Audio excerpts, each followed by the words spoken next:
ए माधव भैया, एक बात बोलें। ये जो करिया सफेद बैल है ना, हम सोच रहे हैं कि पाल लें। तुम काहे पालोगे बे? तुम्हारे पास 2 बैल हैं, हम काहे नहीं पाल सकते हैं? माधव भैया, तुम्हारे पास तो ट्रैक्टर है ना? हम भी सुने हैं लेकिन देखा नहीं है अभी तक। बैल है कि सांड? ए महाराज, कौन सी दुनिया में रहते हो? अभी तक देखा ही नहीं। पंडित जी के बगीचा में 2-4 घंटा बैठा। बड़ा सुंदर बैल है विनोद भाई। हमको लग रहा है कि कोई छूटा कर दिया है, इसलिए कोई लेने नहीं आया अभी तक। भक, बैल है, बकरा नहीं है कि छुट्टा कर देगा। ए सुनील, तुमको चाहिए था ना बैल? ले लो, तुम पकड़ कर बांध लो। ये माधव भैया सुनिए ना, हम कह रहे थे कि वो बैल हम बांध लें। कहाँ है? तुम्हारे पास तो खेती नहीं है, तुम क्या करोगे? वो क्या है ना कि साइकिल पे बालू धोने में दिक्कत होता है, बैल रहेगा तो ज्यादा ढो पाएंगे। बालों की चोरी करते हो, प्रधान जी देखेंगे तो रेलेंगे भी तुम्हें। प्रधान जी ही तो करवाते हैं, वही बेचते हैं और कुछ पैसा हमें देते हैं, तो उसी से हमारा घर चलता है। तो ठीक है विनोद, तुम ही रख लो। तीनों अभी बात कर ही रहे थे कि वहाँ से बैल जाता हुआ दिखाई देता है। अरे वो देखो, वो जा रहा है बैल। चल चल चल चल। अरे रस्सी कहाँ है? हाथ से पकड़ोगे बकचोदर कहीं के। हाँ माधव भैया, ले आइए, जल्दी से ले आइए। हम ही लेके आए। वो क्या है ना, हमारा घर दूर है ना, इसलिए। अरे चलो भाई, नहीं तो भाग जाएगा।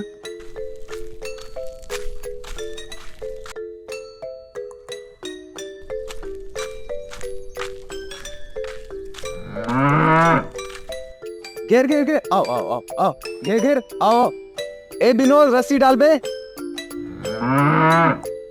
बड़ा सीधा बैल है, आराम से काबू में आ गया। हम सोचे कि मारेगा। तुम्हारे लिए तो अच्छा ही है ना, ज्यादा तंग नहीं करेगा।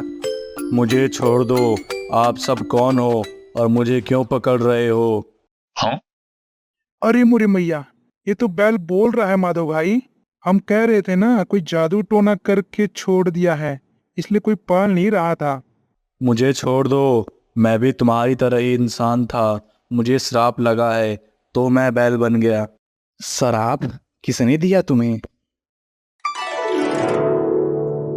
एक गांव में धनवान चौधरी सेठ रहता था, जिसके पास बहुत सी जमीन थी और अपने गांव का सबसे अमीर आदमी था वो। उसके खेत में मोहन नाम का एक व्यक्ति काम करता था, जो चौधरी के खेत में अपने बैल से काम करवाता और अपना घर चलाता था। एक दिन उसकी पत्नी सुनीता बहुत बीमार हो जाती है और मोहन अपने सेठ धनवान चौधरी के पास मदद के लिए जाता है। नमस्ते मालिक। नमस्ते नमस्ते। आओ मोहन, क्या बात है? मालिक, मेरी पत्नी सुनीता की तबीयत बहुत ज़्यादा खराब हो गई है। उसके इलाज के लिए शहर जाना पड़ेगा। थोड़े पैसे की ज़रूरत थी। बोलो, कितना चाहिए? 5,000 रुपये चाहिए थे।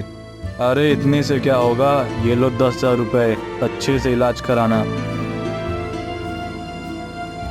धन्यवाद मालिक, आपका बहुत बहुत धन्यवाद। आपने मेरी सहायता करी। मैं धीरे धीरे आपके सभी पैसे लौटा दूंगा।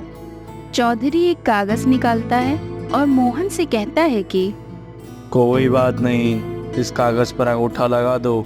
इससे पैसे का हिसाब बना रहता है कि कहाँ कितना खर्च हुआ। मालिक, मैं और मेरी पत्नी शहर इलाज करवाने जा रहे हैं, तो अपने बैलों को यहीं बात कर जा रहा हूँ। आपके यहाँ देख रेख हो जाएगी। मैं भी यही कहने जा रहा था, तुम्हारे बैल यहाँ रहेंगे तो उनकी देख रेख भी हो जाएगी और हमारा काम भी नहीं रुकेगा। बेफिक्र होकर जाओ तुम मोहन। मोहन अपने बैलों को अपने मालिक के घर पर बांधकर शहर अपनी पत्नी का इलाज करवाने चला जाता है। वहाँ से कुछ दिन बाद मोहन और उसकी पत्नी गांव वापस आते हैं, तो मोहन अपने मालिक के पास जाता है और कहता है कि नमस्ते मालिक। नमस्ते नमस्ते। आओ आओ मोहन, और बताओ कैसी है तुम्हारी पत्नी की तबीयत? जी मालिक, अब बिल्कुल ठीक है। आपकी कृपा से यह सब हो पाया है। मालिक, मैं अपने बैलों को लेने आया था। मैं सोच रहा था कहीं और भी जगह काम कर लूंगा और आपके पैसे जल्द से जल्द लौटा दूंगा। कौन से बैल मोहन? जो तुम्हारे बैल थे अब वो हमारे हो गए हैं। तुमने हमें अपने बैलों को 10,000 में बेच दिया था। अब उन बैलों पर तुम्हारा कोई अधिकार नहीं है। नहीं मालिक, ऐसा मत करो, मेरा घर बार उसी से चलता था। अगर वह बैल आपने ले लिया तो मेरा घर बार कैसे चलेगा? ऐसे तो हम भूखे मर जाएंगे मालिक, कृपया करके हमारे साथ ऐसा मत करिए। मोहन, अब तुम्हें बैल नहीं मिलेंगे, अब बैल मेरे हो चुके हैं। तुमने 10,000 में अपने बैल बेच दिए हैं। इस कागज़ पर तुमने अंगूठा भी लगाया है। तुम यहाँ से जाओ, तुम्हें अब यहाँ से काम करने की कोई ज़रूरत नहीं। मैं तुम्हें काम से निकाल रहा हूँ। मालिक, आप बहुत गलत कर रहे हैं। मैं पंचायत में जाऊंगा, सभी गांव वालों को बताऊंगा आपने मेरे साथ कैसे धोखाधड़ी किया है। तुम्हें जो करना है करो, जिसके पास जाना है उसके पास जाओ, मुझे कोई फर्क नहीं पड़ता। निकल जाओ यहाँ से। मोहन उदास मन से सेठ धनवान चौधरी के घर से निकल जाता है और जाकर अपनी पत्नी से कहता है, सुनीता, मालिक ने हमारे साथ बहुत ही गलत किया है। उन्होंने हमारे बैलों को अपने कब्जे में ले लिया है और कह रहे हैं 10,000 में तुमने बैल बेच दिया। उन्होंने धोखे से मेरे अंगूठे भी ले लिए। अब मैं क्या करूं? मुझे कुछ समझ नहीं आ रहा है। आप चिंता मत करिए, हम पंचायत करवाएंगे, सरपंच के पास जाएंगे और मालिक के खिलाफ शिकायत करेंगे। अगली सुबह पंचायत बैठती है जिसमें मोहन अपनी बात रखता है और कहता है कि मुखिया जी, चौधरी ने मेरे बैल अपने कब्जे में ले लिए हैं। मेरे पास एक यही सहारा थे जिसकी वजह से मेरा घर बार चलता था और उससे भी मालिक ने अपने कब्जे में ले लिया। मुझे इंसाफ दीजिए मुखिया जी। क्या ये सच है धनवान चौधरी? तुमने मोहन के बैलों को अपने कब्जे में ले लिया है? नहीं मुखिया जी, मोहन ने अपने बैलों को मुझे 10,000 में बेचा है। यह देखो, कागज पर इसने अंगूठा भी लगाया है। मुखिया जी, सेठ ने धोखे से मेरा अंगूठा ले लिया है। अगर मुझे पता होता कि यह मेरे बैलों पर नजर रखे हुए हैं और मेरी बैलों को खरीदना चाहते हैं तो कभी उनसे उधार नहीं मांगने आता।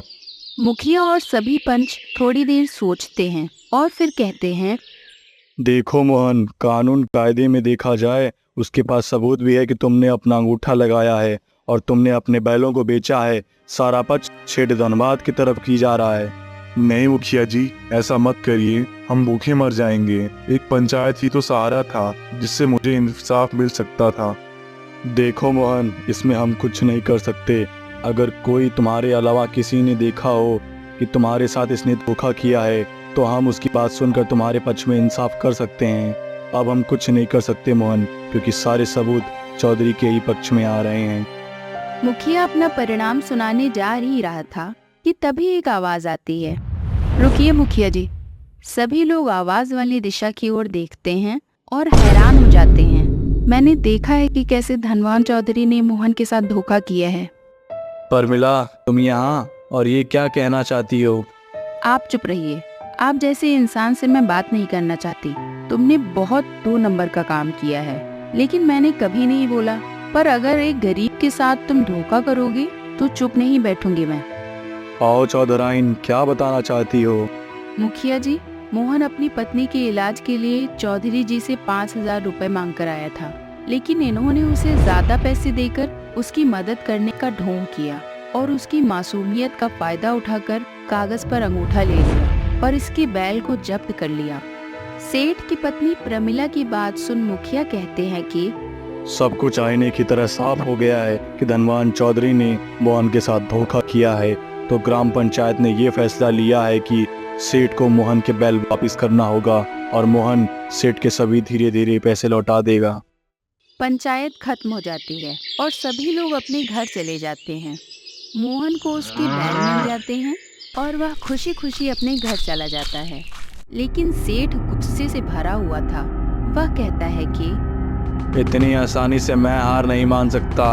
अगर वह बैल मेरे नहीं हुए तो मोहन के भी नहीं होने दूंगा। कुछ दिन बीतते हैं और मोहन एक व्यापारी के पास काम करता है। मोहन व्यापारी का सामान अपनी बैलगाड़ी पर एक जगह से दूसरी जगह पहुंचा रहा था। यह बात सेठ धनवान चौधरी को पता चली और उसने सोचा कि मोहन अपने बैलगाड़ी को लेकर दूसरे गांव जा रहा है। बीच में एक घना जंगल पड़ता है, क्यों न जंगल में मोहन से अपने अपमान का बदला ले लिया जाए। यह कहकर सेठ 2 लड़कों के साथ मोहन का पीछा करने लगा। जंगल में मोहन को घेर लेता है और उसके साथ मारपीट करके उसके बैलों को लेकर भाग जाता है। सेठ मोहन के बैलों को लेकर एक गुफा में चला जाता है। वहां जाते ही सेठ के हाथ से खुद को छुड़ाकर बैल अंदर गुफा की तरफ भागने लगते हैं। और ध्यान में मगन एक साधु के पास चले जाते हैं, जिसकी आवाज सुन और भगदड़ से साधु की आंखें खुल जाती हैं। वह गुस्से में पूछता है, तुम लोग कौन हो और यहाँ क्या कर रहे हो? इतने में मोहन भी उनके पास पहुंच जाता है और मोहन साधु को सारी बात बताता है। तो साधु कहते हैं कि धनवान चौधरी, तुम इतने लालची कपटी घमंडी हो कि एक गरीब इंसान के साथ इतना गलत किया। तुम्हारे वजह से मेरा ध्यान साधना भी भंग हुई है। मैं तुम्हें क्षमा नहीं करूंगा। मैं तुम्हें श्राप देता हूँ कि जिन बैलों की वजह से तुम एक गरीब इंसान को परेशान कर रहे हो, तुम भी एक बैल बन जाओगे और गली गली घूमोगे। इतना कहकर साधु अपने लोटे से जल निकालते हैं और सेठ के ऊपर छिड़क देते हैं। उसके बाद सेठ एक बैल का रूप धारण कर लेता है। ये देख मोहन और बाकी के आदमी गुफा से बाहर निकल जाते हैं, लेकिन सेठ बैल के रूप में वही साधु के पास खड़ा रहता है। मोहन अपने बैलों को गुफा के बाहर छोड़कर भागता हुआ सेठ के घर जाता है। मालकिन, मालकिन, कहाँ हो मालकिन? क्या हुआ मोहन, इतने घबराए हुए भागकर क्यों आ रहे हो? मोहन मालकिन को सारी बात बताता है। तो प्रमिला और मोहन साथ में उसी जंगल की गुफा में जाते हैं। प्रमिला जाकर साधु से कहती है कि बाबा, मैं आपके सामने हाथ जोड़ती हूँ, इन्हें माफ कर दीजिए। इनसे बहुत बड़ी भूल हो गई। अपने अहंकार में इन्होंने बहुत गलत किया। बाबा, यदि ऐसे ही ये पशु बने रहेंगे तो मेरा और मेरे बच्चों का क्या होगा? इन्हें माफ कर दीजिए। हाँ बाबा, मालिक को माफ कर दीजिए। प्रमिला और मोहन की बात सुन बाबा को दया आ जाती है। तो वो कहते हैं कि पुत्री, मैं अपना श्राप को वापस नहीं ले सकता, लेकिन इसका उपाय बता सकता हूँ ताकि यह दोबारा पशु से इंसान बन सके। हाँ बाबा, बताइए क्या उपाय है, हम वह सारा उपाय करेंगे। पुत्री, उपाय यह है, इसे इसी पशु रूप में ऐसे 2 इंसानों के हाथों का भोजन या पानी पीना पड़ेगा जो निस्वार्थ भाव से दूसरों की सेवा करता हो और दान करता हो। जैसे जैसे वो दानी के हाथ से कुछ भी खाएगा पिएगा, वैसे वैसे इसका रंग काला से सफेद हो जाएगा। पूरा सफेद होने पर ये दोबारा इंसान के रूप में आ जाएगा। इसका सफर अभी शुरू होता है। जाओ पुत्र, तुम्हारे पापों का निवारण उन 2 दानी के हाथों से होगा। उसके बाद तुम अपने इंसानी रूप में आ जाओगे। यह कहकर साधु अपने ध्यान में दोबारा से लीन हो जाते हैं और प्रमिला और मोहन और बैल गुफा से बाहर निकल जाते हैं। प्रमिला बैल बने अपने पति से कहती है कि हम आपका इंतजार करेंगे, आप जल्दी आना। मोहन अपने बैलों को लेकर दूसरे गांव में व्यापारी का सामान पहुंचाने चला जाता है और प्रमिला अपने घर चली जाती है। धनवान अपने पशु रूप को लेकर उन 2 दानियों को ढूंढने चला जाता है। ढूंढते ढूंढते काफी देर हो जाती है तो धनवान बैल थक कर बैठ जाता है। तभी वह देखता है कि एक पंडित कुछ लोगों को खाना खिला रहा था। वह वहां जाता है। उसे देख पंडित कुछ खाना निकालकर धनवान के सामने रख देता है। खाना खाते ही धनवान का आधा शरीर सफेद हो जाता है, जिससे वह बहुत खुश होता है और खुशी खुशी दूसरे दानी की तलाश में निकल जाता है। दूसरे दानी को ढूंढते ढूंढते उसे काफी दिन लग जाते हैं, पर कोई भी नहीं मिलता। उसे सिर्फ घास फूसे खाकर दिन काटने पड़ रहे थे।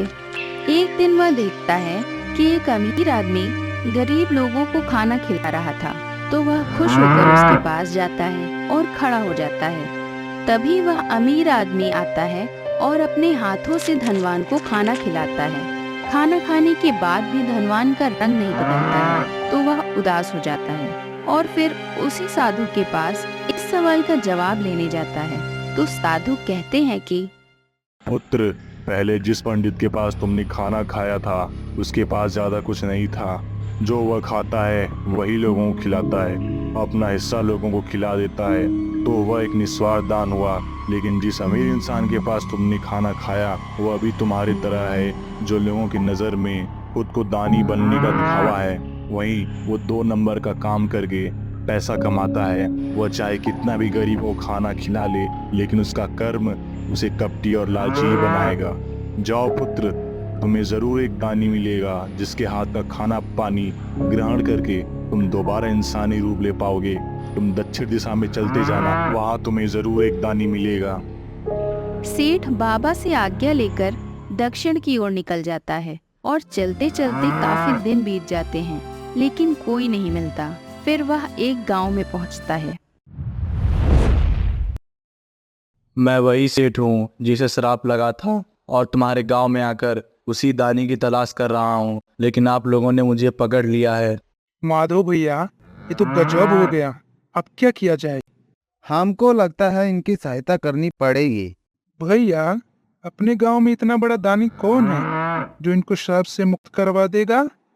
ऐसे निस्वार्थ इंसान की तलाश है जो किसी की भी सहायता करता हो। तो एक है प्रहलाद चा।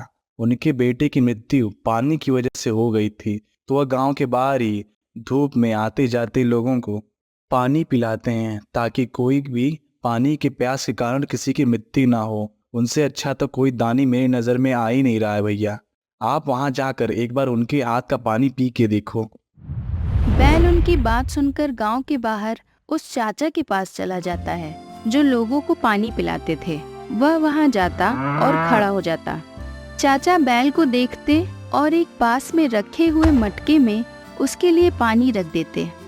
बैल उनके हाथों से पानी पीता है और धीरे धीरे उसका रंग सफेद होने लगता है और वह इंसान का रूप धारण कर लेता है। चाचा उसे देख डर जाते हैं, तो सेठ उन्हें सारी बात बताता है और उन्हें धन्यवाद करके अपने घर चला जाता है और प्रण लेता है कि वह कभी गलत काम नहीं करेगा और लोगों की निस्वार्थ सेवा करेगा।